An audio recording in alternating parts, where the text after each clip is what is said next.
Buying name brand everything is not how careful people save money at the grocery store. That is the grocery industry talking, and I've watched it cost people hundreds of dollars a year for no real gain. I've spent years paying close attention to where grocery money actually goes and where it quietly disappears, and I want to share the 8 swaps that made the biggest difference for me. Not gimmicks. Not couponing strategies that take 45 minutes a week to execute. 8 straightforward substitutions where you spend less and, in most cases, eat just as well or better. The myth I want to knock down right away is this one. Saving money on groceries means eating worse. That is simply not true. The foods that trim your bill the most are often the same foods your grandparents ate without thinking twice about it. Whole, simple ingredients that have fed families for generations. The grocery store is designed to move you toward the expensive center aisles. The savings are mostly around the edges and in the basics. By the end of this video, you will know exactly which 8 swaps work, how to use them in your everyday cooking, and roughly what each one is worth to you in real dollars saved each month. Let's get into it. Before the first swap, if you want to go deeper on the kinds of strategies we cover here, the guide's QR code is on the left side of the screen right now. Just open the camera app on your phone, point it at the code on the left, and it will take you straight to the full guide where we cover more than a short video ever can. That same QR code is now going to stay pinned in the top right corner of the screen for the rest of the video, so you can grab it whenever you're ready. No need to stop now. Swap number 1, dried beans in place of canned beans. This one seems obvious until you actually do the math, and then it feels almost embarrassing that it took so long to make the switch. A can of beans holds roughly 1.5 cups of cooked beans. A 1-pound bag of dried beans gives you somewhere around 5 to 6 cups once cooked. The price difference varies by region, but dried beans consistently cost a fraction of what canned beans cost per serving. In many places, around a quarter of the price or less. If your household eats beans 2 or 3 times a week, in soups, stews, tacos, side dishes, that difference adds up to real money by the end of a month. I know what most folks say at this point. Dried beans take too long, and I understand that. But here is what I've found. You do not have to soak them the night before every single time. A quick soak method works fine. Cover them with cold water, bring them to a boil, cut the heat, let them sit for an hour, drain, and cook. Or you make a big pot on Sunday, refrigerate what you need for the week, and freeze the rest in 2-cup portions. Once that habit is in place, you always have beans ready, and the canned ones become unnecessary. The flavor of a bean you cooked yourself, with a bay leaf and a half an onion, is genuinely better than what comes out of a can. That matters. A swap that tastes worse does not last. Swap number 2, a whole chicken instead of boneless, skinless chicken breasts. Boneless, skinless chicken breasts are one of the most expensive ways to buy chicken by the pound. They are convenient, I understand that. But a whole chicken bought at a reasonable price gives you the breast meat, the thigh meat, the leg meat, the wings, and then the carcass for making stock. That carcass alone is worth something real. A good homemade stock built from it can flavor soups and rice and sauces for days, and it costs you almost nothing beyond what you already bought. I have been roasting whole chickens for a long time, and the way I think about it is this. You are buying one thing and getting 4 or 5 meals out of it. Roast it on day 1. Shred the leftovers for tacos or a sandwich on day 2. Make stock with the bones on day 3, and use that stock as the base for a soup or a pot of rice on day 4. That is real value. The price per pound on a whole chicken is consistently lower than breasts at most stores, and you are getting more total food for that money. Learning to break down a whole chicken yourself takes about 10 minutes once you've done it a couple of times, and there are no tools required beyond a sharp knife. It is one of the most practical skills in the kitchen. Swap number 3. Rolled oats instead of boxed breakfast cereal. Boxed cereal is one of the most heavily marketed items in any grocery store. The boxes are large, the prices are high, and the amount of actual food inside is surprisingly small. A standard box of name-brand cereal might last 3 or 4 days for a household of 2. A large canister of plain rolled oats can last weeks and costs a fraction of the price. Oats are endlessly adaptable. You can cook them on the stovetop in 5 minutes. You can make overnight oats the night before with no cooking at all. You can bake with them, use them as a topping, or stir in whatever fruit or nuts you have on hand. The argument that oats are boring is really just an argument that folks have not experimented much. A small spoonful of peanut butter, a drizzle of honey, and a handful of frozen blueberries stirred into a bowl of oats is a real breakfast. Nothing fancy about it, and it costs almost nothing per serving. Dropping boxed cereal from the weekly shop and replacing it with oats is one of the fastest and most painless ways to cut the grocery bill without feeling like you are making any sacrifice at all. And if you want to dig further into how simple ingredient swaps like this one play out across a full week of meals, open your phone's camera app and scan the QR code still sitting in the top right corner of the screen. The guide goes further into this than I can here. Swap number 4, cabbage instead of lettuce, or more expensive salad greens. Cabbage is one of the most underestimated vegetables in the produce section, and in my experience, it gets ignored because it looks plain and unfashionable. But it keeps for an extraordinarily long time in the refrigerator, often 2 to 3 weeks without spoiling, which is more than you can say for a head of romaine or a bag of mixed greens that goes slimy in 4 days. The price is usually significantly lower per pound than most salad greens, and a single head goes a long way. Raw cabbage shredded thin makes an excellent base for slaws and salads. It holds up to dressing without wilting. Braised or sautéed, it becomes something entirely different. Soft, sweet, deeply savory.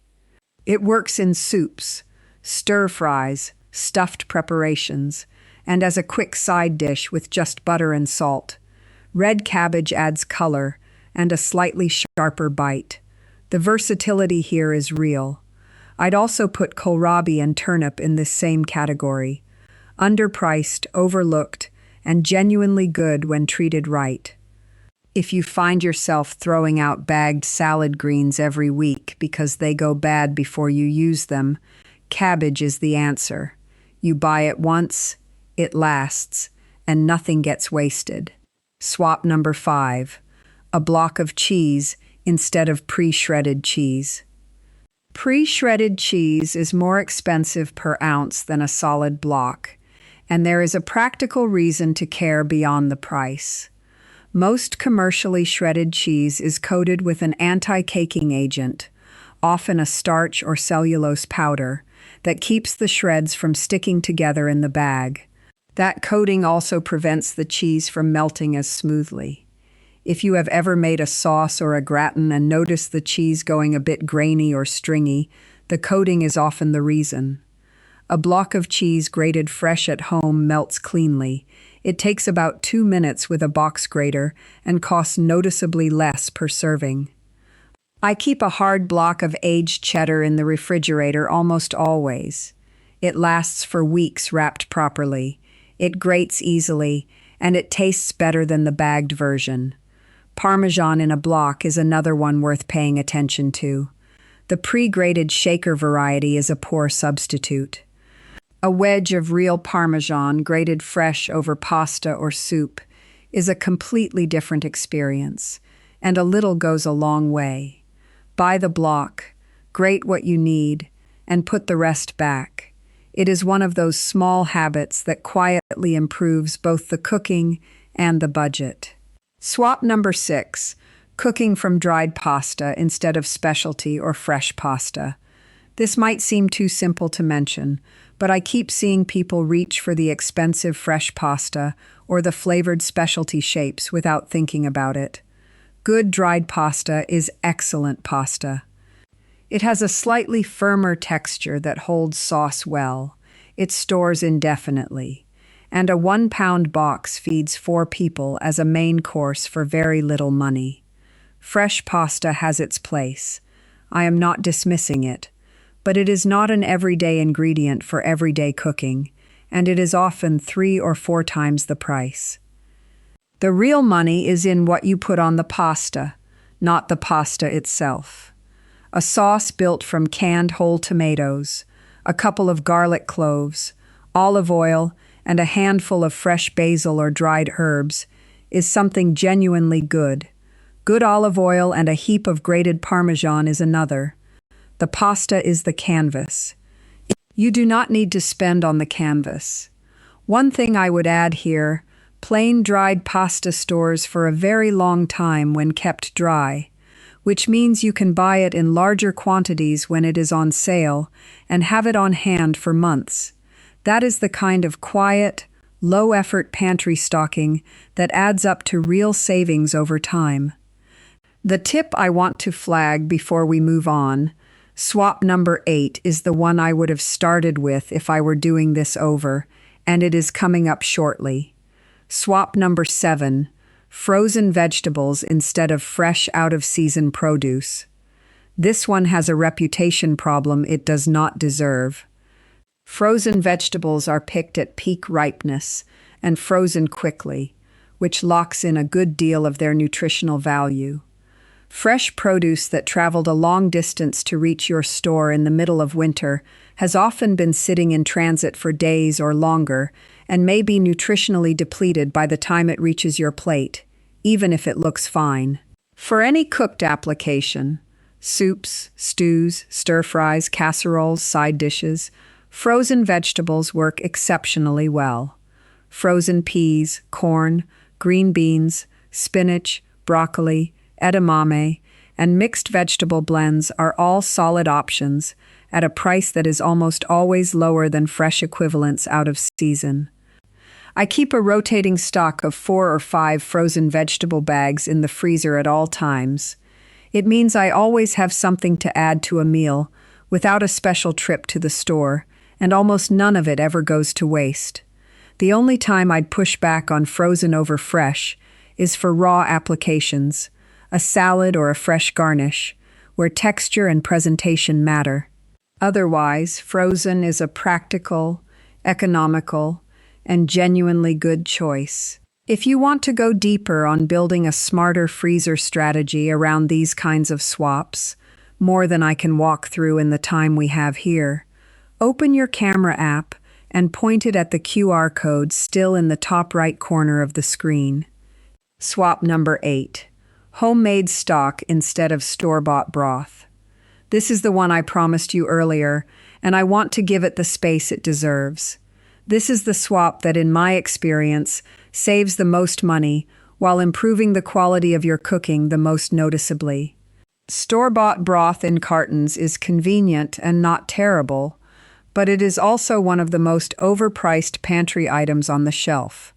You are buying a lot of water and a modest amount of flavor for a price that adds up quickly if you cook soups and grains and sauces regularly. Homemade stock costs almost nothing if you build the habit of saving scraps.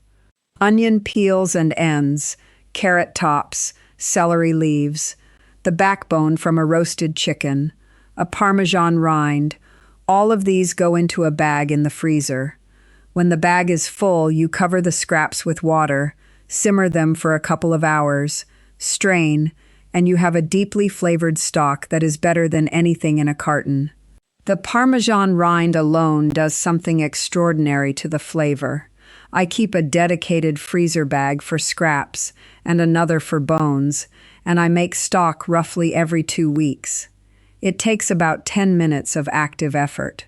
For grains especially, rice, barley, farro, whatever you are cooking.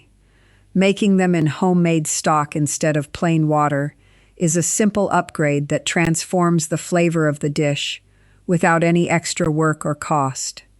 A pot of lentil soup built on homemade stock tastes like you spent all day on it. This is the old way of doing things, and it works. Nothing in a carton comes close. Before I wrap up, if everything in this video sparks some thinking about how you run your kitchen and your food budget, the guide waiting behind that QR code in the top right corner goes further than I can in a single video. Just open your phone's camera app, point it at the code, and it opens right up. The fuller picture is there whenever you want it. So here is where we land. 8 swaps: dried beans for canned, whole chicken for boneless breasts, oats for boxed cereal, cabbage for expensive greens, block cheese for pre-shredded, dried pasta for specialty pasta, frozen vegetables for out-of-season fresh, and homemade stock for store-bought broth. None of these require special equipment or unusual skill. They are all things careful people have done for generations before grocery stores made it easy to spend more for less. There is no money in telling you that a $1 bag of dried beans is better than a can. So the people who will tell you that plainly are the ones who are just trying to help. This week, pick 2 of these swaps. Just 2. And work them into your regular cooking. In a month, look at what you spent. I think you'll be surprised. If this kind of practical, no-nonsense kitchen thinking is your kind of thing, I'd love to have you stay around. There is a lot more where this came from, and the folks in this community share ideas that are just as good as anything I come up with myself. Subscribe if you haven't, and leave a comment below. I am curious which swap you already do, and which one surprised you most. Up next, we are going to talk about the pantry staples that stretch every one of these swaps even further. I think you'll want to see it.